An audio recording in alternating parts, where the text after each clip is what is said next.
का मेवणं साडू? अरे ते समजा आताच नको ठरवायला, पुढचं पुढे बघू की.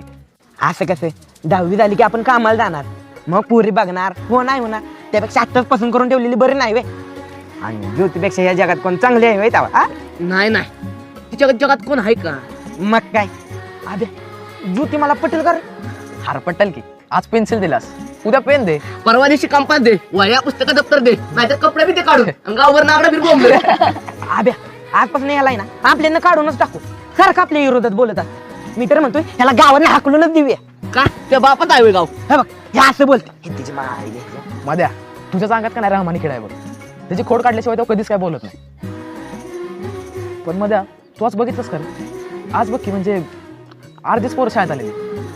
मला असं वाटत होतं की फक्त आपल्याच पोरीबद्दल वाटतंय, पण इथं तर अर्ध्या शाळेला वाटतंय पोरींबद्दल. अर्ध्या नाही अख्ख्या. आज जी शाळेत आली होती ना तेसनी बी कुणाबद्दल तरी काहीतरी वाटतंय, पण कावाच बोलत नाही, हिंमतच होत नाही त्यांची, स्वतःचं मतच मान्य करत नाही.